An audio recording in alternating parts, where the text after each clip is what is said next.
Welcome back to the video lecture series of commerce zone.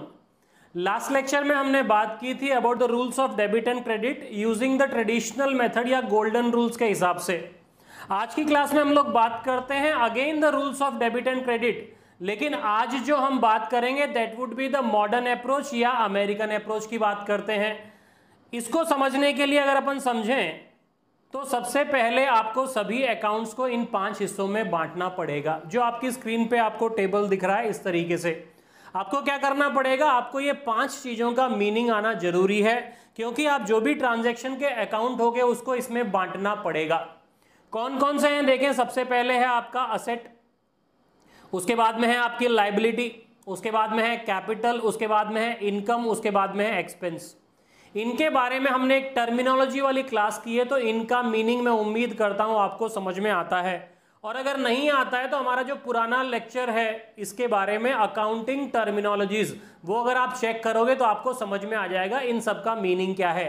Briefly मैं बता देता हूं। एसेट्स का मतलब आपकी प्रॉपर्टीज, लायबिलिटीज का मतलब आपकी जिम्मेदारियां ऑब्लिगेशंस, कैपिटल का मतलब ओनर ने जो बिजनेस में पैसा लगाया है, इनकम का मतलब बिजनेस ऑपरेशन से आपको जो कमाई होती है उसे अपन इनकम कहते हैं। एक्सपेंस का मतलब ये कमाई करने के लिए आपने जो पैसा खर्च किया है उसे हम कहेंगे एक्सपेंस। से फॉर एग्जांपल मैं आपसे कहता हूं सैलरी पेड, इसके अंदर 2 अकाउंट कौन कौन से होंगे, एक होगा सैलरी, दूसरा होगा कैश। सैलरी कहां पे आएगा, एक्सपेंस में आएगा। कैश कहां पे आएगा, असेट में आएगा। दूसरा मैं मान लीजिए आपसे कहता हूं फर्नीचर परचेज, इसमें अकाउंट कौन कौन से होंगे, एक फर्नीचर का होगा, दूसरा कैश का होगा। फर्नीचर क्या होता है, असेट, कैश क्या है, असेट। मैंने कहा furniture purchase from mister Ram, इसका मतलब क्या हुआ, फर्नीचर मैंने परचेज किया है उधार में, क्रेडिट में। यहां पे 2 अकाउंट कौन कौन से हो जाएंगे, एक फर्नीचर का अकाउंट होगा, दूसरा राम का अकाउंट होगा। तो again our rules remains the same कि सबसे पहले आपको क्या करना है, ट्रांजैक्शन के अंदर देखना है कौन कौन से अकाउंट्स हैं। अब उन अकाउंट्स को क्या करना है, पिछले क्लास में हमने 3 हिस्सों में बांटा था, यहां पे आपको 5 हिस्सों में बांटना है। ये अगर आपको समझ में आ जाता है तो प्रॉब्लम आपकी सॉल्व हो गई। अब देखिए क्या करना है। जनरली असेट्स का बैलेंस जो होता है वो डेबिट होता है। आप पूछोगे क्यों, तो साहब मुझे नहीं पता है, ये अजम्पशन है। ये जो अकाउंटिंग में रूल्स चले आ रहे हैं वो है कि साहब असेट्स का बैलेंस जो है वो डेबिट होता है। से फॉर एग्जांपल आप मुझसे पूछो कि भाई इंडिया के अंदर हम रोड पे लेफ्ट साइड क्यों चलते हैं, मेरे पास वो जवाब नहीं है। Why, because the traffic rule says you are suppose to walk on the left side only. तो फर्स्ट कॉलम में जो बैलेंस का मैं लिख रहा हूं, ये इसका रीजन मुझे नहीं पता है, या पता करने की जरूरत भी मैं समझता नहीं हूं। You need to assume that the general balance of assets is debit. उसका एसेट्स का उल्टा होता है क्रेडिट, तो डेबिट का उल्टा हो गया क्रेडिट। कैपिटल का बैलेंस भी होता है क्रेडिट, इनकम का बैलेंस भी होता है क्रेडिट, और एक्सपेंस होता है डेबिट। तो ये फर्स्ट कॉलम की 5 चीजें जो है आपको याद करनी पड़ेगी। क्यों, क्योंकि ये रूल्स हैं। अब उसके अंदर हम लोग कुछ उम्मीद नहीं कर सकते। अब ये ध्यान दें कि अगर असेट है तो उसका डेबिट बैलेंस होता है। जनरली हम एक्सेप्शंस की बात नहीं कर रहे हैं। एक्सेप्शंस में अपन देखें कई एसेट्स क्रेडिट भी हो जाते हैं, वो एक्सेप्शंस है, जनरल रूल्स नहीं है। अगर कोई चीज इंक्रीज होती है तो वो इंक्रीज कब होगी, जब डेबिट को आप वापस डेबिट करोगे तो वो चीज बढ़ेगी। क्रेडिट को बढ़ाना है तो उसे क्रेडिट करना है, सिमिलरली इसको बढ़ाना है तो इसको क्रेडिट करना है। ये बढ़ेगा तो ये क्रेडिट होगा, ये बढ़ेगा तो ये डेबिट होगा। कम करना है तो आपको क्या करना पड़ेगा, इसका रिवर्सल करना पड़ेगा। किसी भी डेबिट को बढ़ाने के लिए डेबिट कर दो, और डेबिट को कम करने के लिए आप क्या करोगे, डेबिट को कम करने के लिए क्रेडिट करोगे। क्रेडिट को कम करने के लिए डेबिट करना पड़ेगा, क्रेडिट को कम करने के लिए डेबिट करना पड़ेगा, क्रेडिट को कम करने के लिए डेबिट करना पड़ेगा, डेबिट को कम करने के लिए क्रेडिट करना पड़ेगा। इतना आसान है। ये सिंपल 15 रूल्स आपके बन जाते हैं, जिसके बेसिस पे आप पूरी की पूरी अकाउंटिंग की जर्नल एंट्रीज कर सकते हो। This is called as the modern approach, या इसे अपन अमेरिकन अप्रोच भी कहते हैं। तो मॉडर्न अप्रोच क्या कहता है, वो कहता है कि ट्रांजैक्शंस में से अकाउंट्स ढूंढ लो, उन अकाउंट्स को देखो ये 5 में से कहां है। जैसे अभी मैंने आपको एग्जांपल बताया था, हमें ये देखना पड़ेगा कि उन 5 में से कहां है। उसके रूल्स आपको बता दिए। एसेट और एक्सपेंस ये दोनों हमेशा ओपनिंग बैलेंस डेबिट होता है। इसके अलावा जो तीनों होंगे उनका बैलेंस होगा क्रेडिट। सेकेंड रूल, डेबिट अगर बढ़ता है तो डेबिट करना पड़ेगा, क्रेडिट अगर बढ़ता है तो क्रेडिट करना पड़ेगा, और डेबिट को कम करने के लिए क्या करना पड़ेगा, उसका रिवर्सल क्रेडिट करना पड़ेगा आपको। सिमिलरली क्रेडिट को कम करने के लिए क्या करना पड़ेगा, डेबिट करना पड़ेगा आपको। तो डेबिट और क्रेडिट की इतनी ही कहानी है। तो अगर अपन ये देखें कि इन चीजों से क्या हमारे क्वेश्चन सॉल्व होते हैं, तो बिल्कुल होने चाहिए हमारे क्वेश्चन सॉल्व। तो सेम के सेम क्वेश्चंस जो अपन ने किए थे वहां पे वापस इसी को क्वेश्चंस को हम लोग कर लेते हैं। सबसे पहले क्या कहता है, Ajay started business with cash 2 lakhs। यहाँ पे अकाउंट कौन कौन से हैं, एक है कैपिटल अकाउंट और दूसरा है कैश अकाउंट। कैपिटल पांचों में से कहां आता है, कैपिटल में ही आता है, कैपिटल इज कैपिटल। कैश कहां पे आता है, ये असेट में आता है। कैपिटल बढ़ गई, कैपिटल का बैलेंस क्रेडिट होता है, क्रेडिट को बढ़ाने के लिए क्या करो, फिर से क्रेडिट कर दो। कैश का बैलेंस होता है डेबिट, डेबिट को बढ़ाने के लिए क्या करो, इसे फिर से डेबिट कर दो, बड़ा सिंपल है।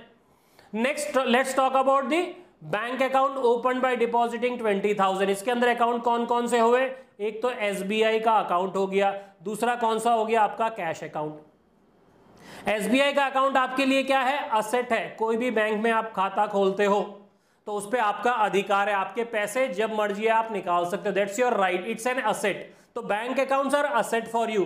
बैंक अकाउंट में माइनस बैलेंस अगर आएगा तो वो लोन या लायबिलिटी होगा, हम उसकी बात नहीं कर रहे। जनरली बैंक बैलेंसेस आपके लिए असेट होते हैं। कैश भी आपके लिए असेट होता है। एक असेट बढ़ा, दूसरा कम हुआ। जो एसेट बढ़ गया उसे डेबिट कर दें। कौन सा एसेट बढ़ा, बैंक में जो बैलेंस था वो बढ़ गया। आपका जो कैश का बैलेंस है वो कम हो गया क्योंकि आपने बैंक में भिजवा दिया पैसा, तो वो क्या हो जाएगा, आपका क्रेडिट हो जाएगा। आती है यहां तक बात समझ में। उसके बाद में देखें परचेज्ड गुड्स फॉर ₹10,000। यहां पे क्या है, गुड्स हैं आपके, या कुछ लोग परचेज भी कहते हैं। मैं आपको दोनों से प्रूव करके बता देता हूं। गुड्स अगर है तो असेट में आप लिखते हो, परचेज अगर है तो आपका एक्सपेंस के लिए है। देखना एक्सपेंस और एसेट का रूल सेम है। सामान खरीदा तो गुड्स बढ़ गया, गुड्स बढ़ा है आपका तो इसे डेबिट करना है, तो परचेज अकाउंट को आप हमेशा डेबिट करोगे। और कैश में अगर आपने खरीदा है तो बदले में आपने कैश दे दिया। कैश क्या है, कैश आपका असेट है। कैश कम हो गया तो इसे आप क्या करोगे, क्रेडिट कर दोगे। तो यहां पे परचेज अकाउंट डेबिट होगा और कैश अकाउंट क्रेडिट होगा। नेक्स्ट देखें सोल्ड गुड्स फॉर ₹15,000। परचेज का उल्टा होता है साहब, सेल्स। परचेज को अगर आपने एक्सपेंस माना है तो यहां पे सेल्स को आपको इनकम मानना पड़ेगा। और यदि आप गुड्स की बात करो तो भी आपका रूल सेम ही सेम होगा। तो यहां पे आपने क्या किया, इनकम हो गई, इनकम का बैलेंस होता है क्रेडिट, कमाई बढ़ गई, क्रेडिट आपको बढ़ाना पड़ेगा। सिमिलरली अच्छा यहां पे एक हो गया गुड्स और दूसरा हो गया कैश। गुड्स में कौन सा गुड्स है, ये सेल्स अकाउंट है, तो सेल्स अकाउंट को क्या करेंगे, क्रेडिट। कैश क्या हुआ, असेट आपके पास बढ़ गया, सामान बेचा है तो नगद आपके पास में बढ़ गया, जितना भी कैश था आपका वो 15,000 से बढ़ गया। एसेट अगर बढ़ेगा तो हम एसेट के लिए क्या करते हैं, हम डेबिट करते हैं। आती है बात समझ में, आगे बढ़ते हैं। अगला क्वेश्चन देखें अपन, पॉइंट नंबर 5 क्या कहता है, purchased furniture from messrs India furniture house. अब साहब इसमें परचेज नहीं आएगा, लास्ट क्लास में हमने बात किया था, इसके अंदर अकाउंट होगा, वो कौन सा होगा, फर्नीचर अकाउंट होगा। और दूसरा कौन सा होगा, जब नाम दिया है इसका मतलब उधार है, तो ये कौन सा हो गया, मेसर्स इंडिया फर्नीचर हाउस, ये हो गया आपका दूसरा अकाउंट। अब फर्नीचर कौन सा है, आपके लिए असेट है, आपकी प्रॉपर्टी है वो। और ये क्या हो गया साहब, ये आपके लिए लायबिलिटी हो गई। लायबिलिटी क्यों हो गई, क्योंकि आपने उधार में फर्नीचर खरीदा है, तो आपको पैसा देना ही आपकी जिम्मेदारी है। इट्स योर ऑब्लिगेशन या रिस्पॉन्सिबिलिटी। तो ये क्या हो गया आपके लिए, लायबिलिटी। अब देखें असेट बढ़ गया है, लायबिलिटी बढ़ गई है। असेट का बैलेंस होता है डेबिट, डेबिट को बढ़ाने के लिए फिर से डेबिट करना है। लायबिलिटी का बैलेंस होता है क्रेडिट, क्रेडिट को बढ़ाने के लिए फिर से क्रेडिट करना है। सिंपल सा रूल है, बढ़ाने के लिए क्या करना है, कम करने के लिए क्या करना। उसके बाद में है purchased goods from Jaipur traders. इसके अंदर कौन कौन से अकाउंट्स हो गए साहब, परचेज अकाउंट हो गया, और उसके बाद में दूसरा कौन सा हो गया, मेसर्स जयपुर ट्रेडर्स। तो परचेज हमारा कौन सा होता है, डेबिट होता है, और तो दूसरा कौन सा हो जाएगा, ऑटोमेटिकली क्रेडिट हो जाएगा। और क्रेडिट नहीं भी हुआ तो क्या करेंगे, ये आपके लिए लायबिलिटी, आपने उधार में खरीदा, इसका मतलब पैसा देना आपकी जिम्मेदारी है। तो लाइबिलिटीज या ऑब्लिगेशन जो होती है उसका बैलेंस होता है क्रेडिट। अब जिम्मेदारी आपकी बढ़ गई तो क्रेडिट बढ़ने पे क्रेडिट करेंगे वापस। उसके बाद में है आपका, देखें कौन कौन से अकाउंट है इसमें, सेल्स अकाउंट हो गया और दूसरा संदीप का अकाउंट है। सेल्स अकाउंट हमें पता है क्रेडिट होता है हमेशा, दूसरा होगा डेबिट। और नहीं समझ में आता है तो संदीप को आपने उधार में दिया है, उधार में दिया है तो इसे अपन बोलते हैं डेटर। टर्मिनोलॉजी वाली क्लास में देखना जरा, डेटर है ये आपका। डेटर का मतलब आपके पास में अधिकार है उससे पैसा लेने का। You have a right to receive your money back. Why? Because you have sold goods to mister Sandeep. तो संदीप नाम का डेटर आपकी असेट है। तो अगर अपन देखें, सामान जब आपने बेचा है उसे अपन ने क्रेडिट कर दिया। संदीप का अकाउंट की अगर अपन बात करते हैं, कल तक हमें संदीप से कुछ नहीं लेना था या जितना भी लेना था, आज ये 10,000 बेचने की वजह से संदीप का बैलेंस बढ़ गया है, असेट्स आपकी बढ़ गई है। एसेट्स बढ़ेगी तो हमें क्या करना पड़ेगा? डेबिट करना पड़ेगा। कैसे भी आप कर ले, लॉजिक सेम है दोनों का।